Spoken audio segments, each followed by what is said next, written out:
A'udhu billahi minash shaitanir rajeem. Bismillahir rahmanir rahim. So starting off with errors and suspense account. And बेटा कर रहे हैं past paper question आज. And this is basically October November 16 variant 22 question number 3. Right? चलें जी. Let's play Bismillahir rahmanir rahim. सवाल क्या कह रहा है बेटा? Contender, a sole trader, has provided the following extract from the trial balance for the year ended 31st March 2015. यानी कि साल खत्म हो रहा है 31 मार्च 2015 को. Right. He does not maintain control accounts as part of his accounting records. ठीक है भाई. उसने कंट्रोल अकाउंट्स नहीं बनाए. ठीक है जी. अब आपको यहाँ पर डेबिट बैलेंस दिया हुआ है एंड क्रेडिट बैलेंस दिया हुआ है. राइट. बेटा डेबिट बैलेंस दिया हुआ है, जरा सुनिएगा. डेबिट बैलेंस आपको ये दिया हुआ है 112375. Right. And credit balance is 120835. यानी कि अगर आप ये देखें कि भाई ये इसने एक फॉलोइंग एक्सट्रैक्ट दिया हुआ है ट्रायल बैलेंस का. ठीक है. ट्रायल बैलेंस का एक एक्सट्रैक्ट दिया हुआ है एग्जामिनर ने. राइट. और ये ट्रायल बैलेंस का जो एक्सट्रैक्ट है ये बैलेंस नहीं हो रहा है. ठीक है बेटा. ये बैलेंस नहीं हो रहा है. इसका मतलब मुझे इसको बैलेंस करना पड़ेगा. राइट. क्योंकि ये डेबिट साइड है 112375 and credit side is 120835, which means के credit side is higher and debit side is lower. तो इसका मतलब मुझे बैलेंस करना पड़ेगा ना बेटा. और मुझे बैलेंस करने के लिए मुझे एक अकाउंट की मदद लेनी पड़ेगी जिसको हम कहते हैं सस्पेंस अकाउंट. राइट. और सस्पेंस अकाउंट कहाँ ऐड हो जाएगा? जाहिर है बेटा क्रेडिट साइड इज 120835. तो इसको भी मुझे 120835 बनाना पड़ेगा. तो सस्पेंस मुझे लाना पड़ेगा. जो डिफरेंस अमाउंट होगी ये जो 120835 उसमें से ये माइनस करूंगा तो ये जो डिफरेंस अमाउंट होगी वो मेरे पास सस्पेंस अकाउंट में आ जाएगी. राइट. 120835 माइनस करूंगा बेटा ये वाली अमाउंट तो आ जाएगी सस्पेंस अकाउंट की. जो डिफरेंस है वो आ जाएगी. तो वो डिफरेंस अमाउंट निकाल लेता हूँ और सस्पेंस का बैलेंस मेरे पास ये पड़ा होगा. तो ये इससे मुझे ये बात समझ आती है. राइट. अच्छा इसकी मैं कैलकुलेशन कर लेता हूँ. रिक्वायरमेंट नंबर ए पे सवाल बोला है state the use of suspense account. Suspense account का क्या यूज हुआ बेटा आप ये खुद देखें. सस्पेंस अकाउंट का क्या यूज किया मैंने. सस्पेंस अकाउंट जब यूज हुआ जब ट्रायल बैलेंस का बैलेंस एग्री नहीं कर रहा था.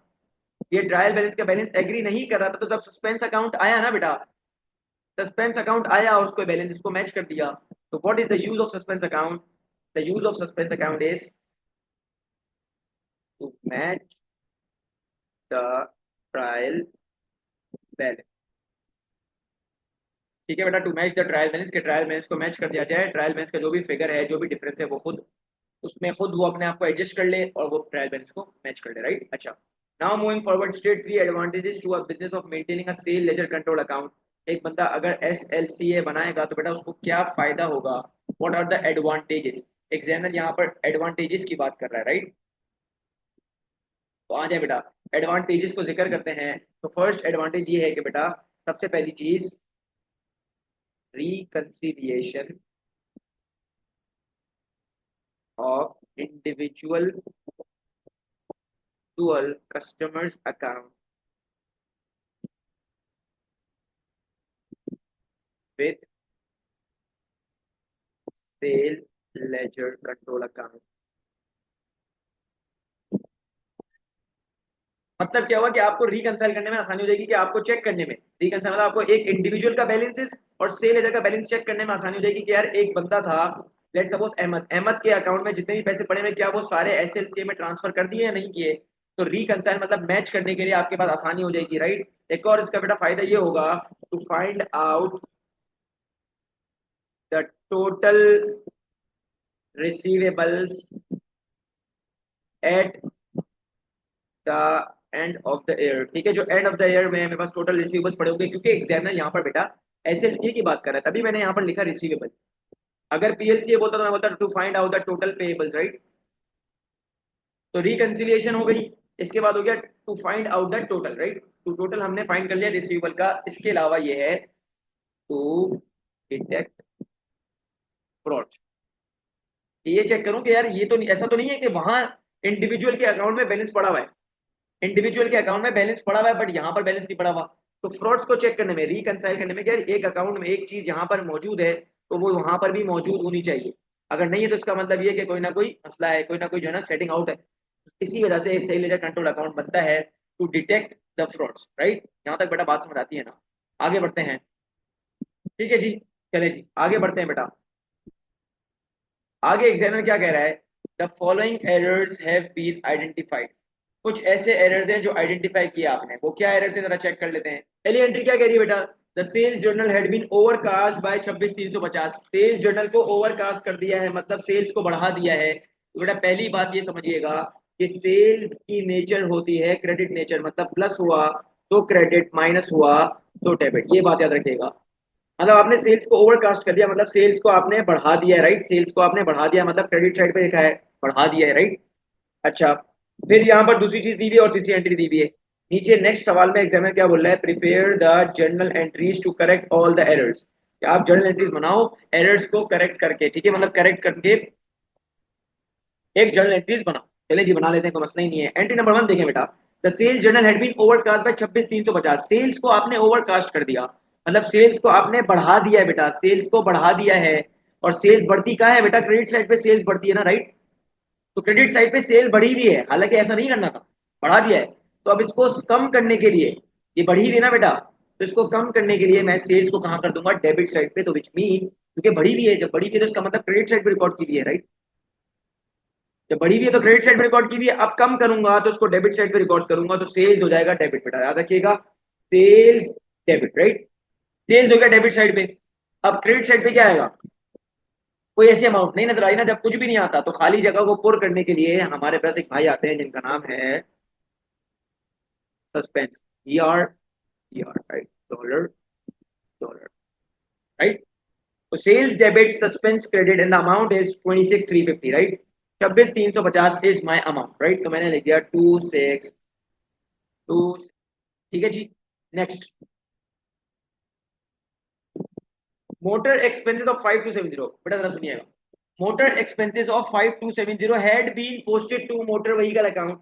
एक एक्सपेंस थे 5270 के, had been posted to motor vehicle के अकाउंट। यानी कि आपने एक्सपेंस जहाँ आपका ये एक्सपेंस था, आपने उठा के मोटर व्हीकल के अकाउंट में डाल दिया है बेटा। मोटर व्हीकल के अकाउंट में डाला है, मतलब एसेट है, एसेट को बढ़ा दिया है, और एसेट जब बढ़ता है तो बेटा डेबिट साइड पे बढ़ता है, राइट। तो इसका मतलब मोटर व्हीकल के अकाउंट में डाला है, मतलब मोटर व्हीकल को प्लस किया है। एंड मोटर व्हीकल इसमें एसेट, एसेट जब भी बढ़ता है तो बेटा डेबिट होता है, राइट। तो मोटर व्हीकल के अकाउंट को बढ़ाया हुआ है। अब सही करने के लिए क्या करूंगा, मोटर व्हीकल के अकाउंट को कम करूंगा, मतलब बेटा ये एसेट जो है, इस एसेट को मैं कम करूंगा, जरा सुनिएगा। जब एसेट को कम करूंगा तो एसेट हो जाएगा क्रेडिट, मोटर व्हीकल के अकाउंट से निकालूंगा ना। मोटर व्हीकल के अकाउंट में डाल दिया था तो खींच के निकाल दूंगा, राइट। तो खींच के निकालने के लिए उसको मैं कर दूंगा क्रेडिट। एंड मोटर एक्सपेंसेस में रिकॉर्ड करना था, देखिए ना एंट्री पढ़े बेटा। Motor expenses of 5270 had been posted to motor vehicle के अकाउंट। मोटर व्हीकल के अकाउंट से खींच के निकाल लो और एक्सपेंस में डाल लो। एक्सपेंस में डालने के लिए एक्सपेंस को बढ़ाना बढ़ाऊंगा ना बेटा, तो एक्सपेंस जब भी बढ़ेगा तो क्या हो जाएगा, डेबिट, राइट। तो मोटर एक्सपेंसेस डेबिट, तो ये अमाउंट आ जाएगी। तो यहाँ एंट्री लिख देता हूँ, मोटर एक्सपेंसेस डेबिट, रिकॉर्ड करना था, एक्सपेंस को रिकॉर्ड करना था और एसेट से निकालना था, तो एसेट को कम किया, motor vehicle, right. And amount is 5270, 5270, right. यहाँ तक बात समझ आती है बेटा। तो इसका मतलब हमने यहाँ पर ये डेबिट साइड और क्रेडिट साइड वाली एंट्री भी रिकॉर्ड कर ली। आते हैं जरा बेटा, अब जरा इसका सेकंड पार्ट पढ़ें। इसका सेकंड पार्ट क्या बोल रहा है, motor vehicle had been depreciated at 20% per annum. अब बात सुनिएगा, भाई एक एक्सपेंस था, ठीक है बेटा, एक एक्सपेंस था। उस एक्सपेंस को आपने रिकॉर्ड कर दिया एसेट के अकाउंट में, और जब एसेट पे रिकॉर्ड कर दिया ना तो एसेट की आपने 20% डेप्रीसिएशन भी चार्ज कर दी। हालांकि क्या बेटा ये डेप्रीसिएशन वैलिड है, ये डेप्रीसिएशन वैलिड तो नहीं है ना, क्योंकि हकीकत में सोचिए, सुने, हकीकत में ये था मोटर एक्सपेंसेस। एक्सपेंसेस में रिकॉर्ड करना था, आपने एसेट में रिकॉर्ड कर दिया। जब एसेट में रिकॉर्ड किया तो उस एसेट की आपने डेप्रीसिएशन भी रिकॉर्ड कर दी, हालांकि वो उसकी कॉस्ट ही नहीं है, वो उसके से रिलेटेड ही नहीं है। तो मैंने गलती कर दी है, राइट। मैंने मोटर व्हीकल के अकाउंट में डाल के मैंने डेप्रीसिएशन 20% भी कैलकुलेट कर दी है, क्योंकि मैंने गलती की है। तो इसका मतलब पहले तो मैं निकालता हूँ कि मेरी डेप्रीसिएशन की अमाउंट क्या है। तो 5270 का बेटा 20% लूंगा तो मेरे पास अमाउंट आ जाएगी, राइट। एक मिनट जरा मैं कैलकुलेशन कर लेता हूँ। 5270 मल्टीप्लाई बाय 20%, अमाउंट इज 1054। 1054 की डेप्रीसिएशन भी रिकॉर्ड की होगी, हालांकि ये डेप्रीसिएशन रिकॉर्ड ही नहीं करनी थी क्योंकि ये एसेट है ही नहीं भाई, ये तो एक्सपेंसेस है, राइट। तो इसका मतलब बेटा ये 104 की आपने डेप्रीसिएशन भी रिकॉर्ड कर दी होगी, जिसका मतलब ये है कि ये आपने एज एन एक्सपेंस अपने एक्सपेंस में भी डाला होगा, राइट। तो इसका मतलब ये है कि ये आपने अपने एक्सपेंसेस में भी पोस्ट किया होगा, राइट। हालांकि एक्सपेंसेस में पोस्ट ही नहीं करना था क्योंकि ये एक्सपेंस है ही नहीं, राइट। तो इसका मतलब मैंने ये डेप्रीसिएशन भी रिकॉर्ड कर लिया, राइट। यहाँ मैंने डेप्रीसिएशन की अमाउंट लिख ली है। अच्छा, अब सोचने वाली बात है बेटा, ये एंट्री है ना, ये जब मैंने मोटर व्हीकल को एज एन एसेट रिकॉर्ड कर लिया और मैंने जब उसकी डेप्रिसिएशन रिकॉर्ड कर ली, तो अब डेप्रिसिएशन किताबों में मौजूद है। अब जब सही कर रहा हूँ तो जाहिर है डेप्रिसिएशन को निकालूंगा अकाउंट से, डेप्रिसिएशन को किताबों से निकालूंगा। तो बेटा हमने पढ़ा है कॉन्सेप्ट प्रोविजन फॉर डेप्रिसिएशन का, तो मैंने आपको बताया है बेटा, ये प्रोविजन फॉर डेप्रिसिएशन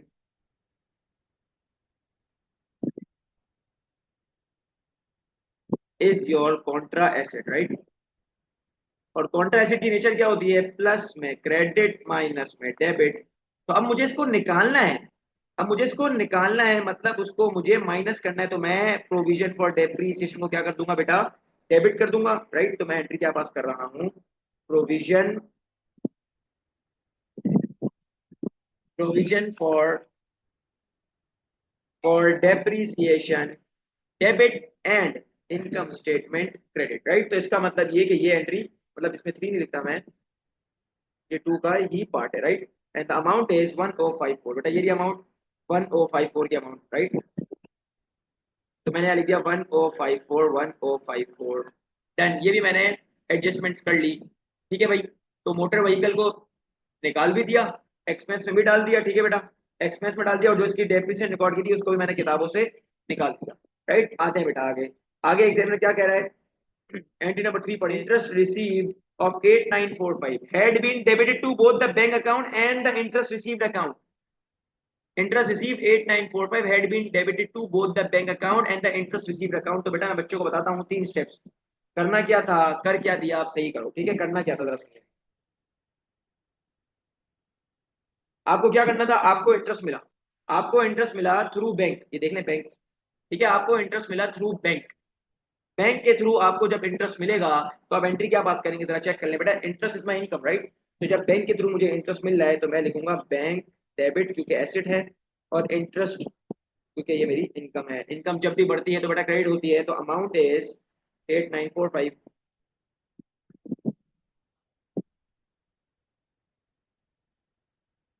ये करना था, what should have been done, इसको बोलते हैं अंग्रेजी में what should have been done. Now what has been done, कर क्या दिया, अब कर क्या दिया जरा देखें,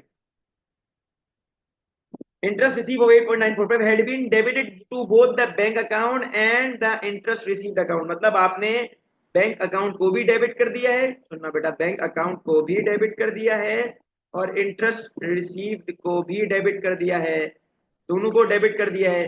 हालांकि आप चेक करें बेटा, ये बैंक को तो डेबिट करना ही था, तो बैंक को तो ओरिजिनली सही किया, बस ये इंटरेस्ट रिसीव को जो क्रेडिट साइड पे रिकॉर्ड होना था वो डेबिट पे रिकॉर्ड हो गया।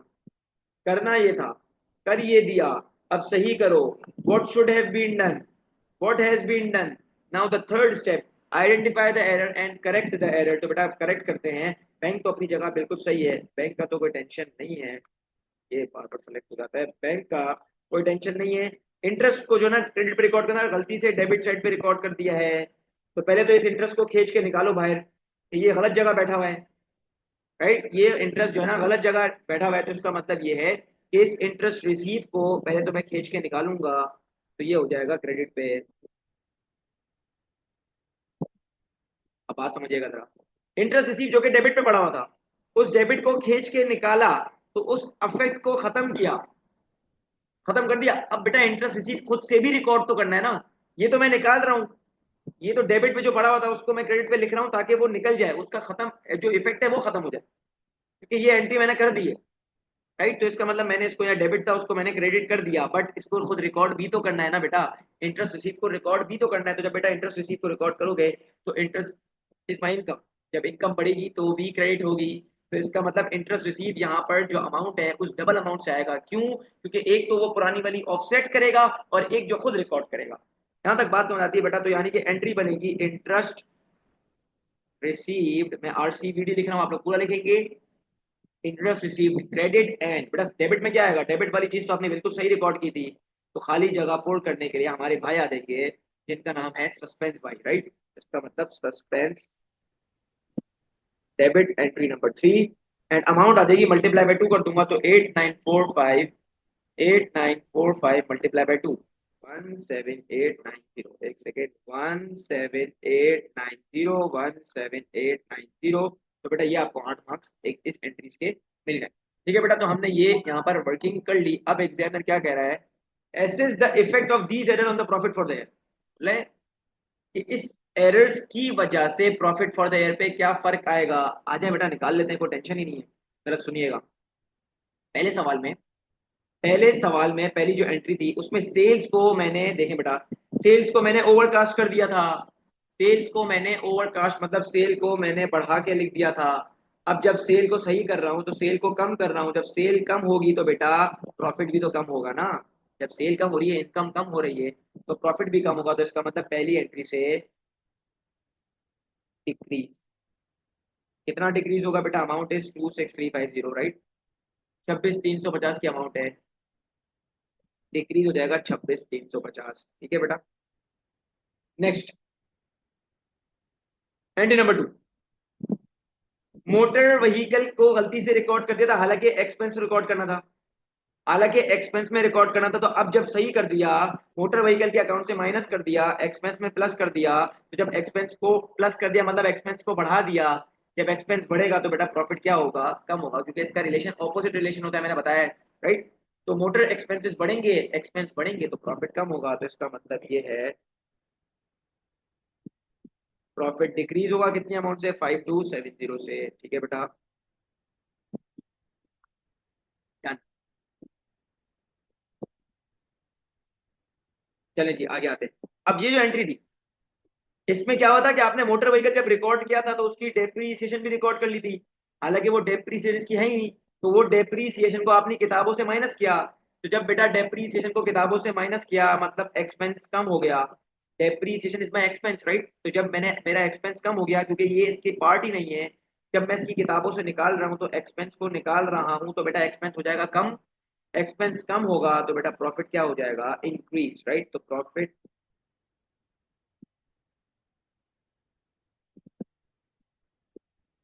And increase is 105,